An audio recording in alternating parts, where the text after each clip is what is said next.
So in terms of messing around with stuff, I've been having fun with this. So this is a tone generator. We use this normally for testing subwoofers, just because you can go down to say like 30 or 40 hertz or whatever exists on this dial from 20 hertz to 24,000 hertz, which I can bet nobody will hear that, but the dogs in the neighborhood will. And you can go sine wave or square wave. In this case, I mean, in most cases, we always just use a sine wave. But I'm running out from that guy, because it's creating, say, a pure tone, whatever frequency I'm at, into the C1, the TC Helicon C1, which is my vocal correction pedal. So it's basically auto-tune, but in physical space. It's not like a digital VST that you would use in your DAW. But the cool thing about this is I've got it selected to G, and it's implied that it's the major scale. So if you wanted to use, say, a minor scale, you'd have to use the relative major scale. So if you wanted E minor, you would go to G, or C minor, you'd go to A, whatever. But the cool thing is, by using that, is because notes are frequencies. They have, say, if you're playing A4 in terms of the octave spacing, A4, that's going to be 440 hertz. Now, there's that whole argument that A should be 432 hertz. I don't really buy that. I've heard it's the motive or the rationale for trying to push that is because like the natural or like the resonant frequency of Earth is like 8 hertz. So using or tuning A to 440 is like separating us from like the healing of the Earth. I don't know. Anyways, but what this is doing, the C1, is it's taking a frequency that's being inputted, and say it's at, if I was in the key of A, I'm in G, so it's a bit different. But if I was in the key of A, which, I mean, for convenience, I'll just do it.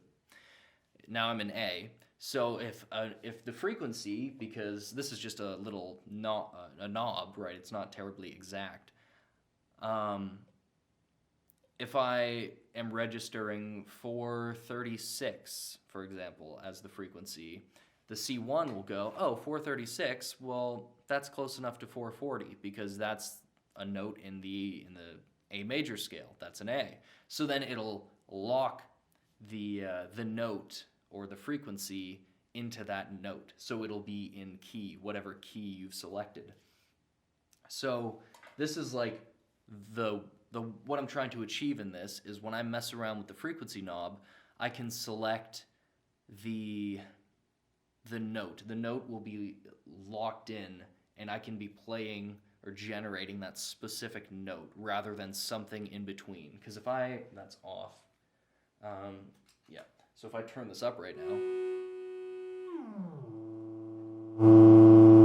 also got it distorted. That's what the cassette deck is for. But if I've got it up right now and I go, you hear there's a glide to it or a gradient to it, right? Well, if I turn the C1 on, you'll hear it. It kind of sounds like steps now, right? Right?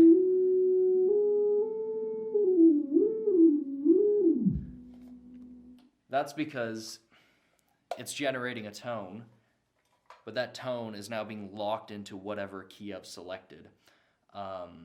So you can like play the knob, you know, to like generate. I was trying to do it for bass stuff, so really low frequencies, just like whatever. So that's what I was achieving with that. And then out of the C1, it's routed into the cassette deck I have here with just a blank cassette in. It's not even recording or spinning, but you need a cassette in for it to register. Oh, we can record now. So that's taking its input. But what I'm using the cassette deck for is, well, this thing's from the 70s. So it's all analog hardware. So up until this point, it's all digital, up into the C1. But now it's taking that digital signal and it's processing it in a digital format. It's taking that digital signal and processing it in an analog format by sending it through all the vacuum tubes and all that cool hardware stuff that comes with all of your analog gear. So it's giving that nice because I've been like, I wasn't having it on a low input. Had that thing cranked. So it was giving it some nice like analog saturation. And then out from here, I've got it routed into the receiver here through the auxiliary input. And then I have it at a super low volume.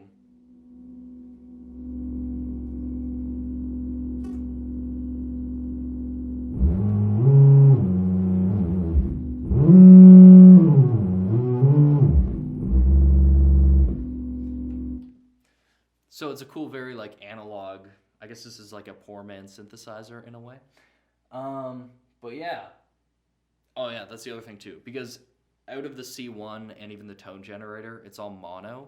And then even into the cassette deck here, it's still mono. You see that only the left channel is registering.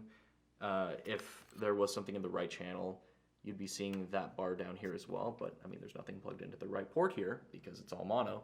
But on the receiver here, there's this cool switch. So that's stereo, that's mono. So that way it's on the output side of things, it's not only sending just to the left speaker, it's sending to the left speaker and the right speaker behind me. So coolness, that's what I'm messing around with. And there's some really weird sounds that you get beyond just like a constant distorted pure tone, because then there'll be these moments where I'm guessing it's the frequency, the disparity between the frequency on the input side of things and what it's trying to lock that frequency to.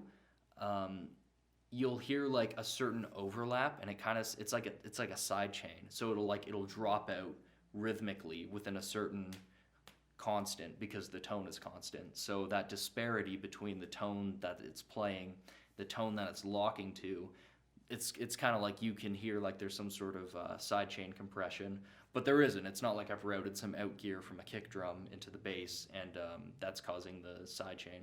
It's just a cool algorithmic disparity. So yeah, you get all sorts of weird sounds by messing with any of the knobs at this point. So, you know, that's my Saturday night.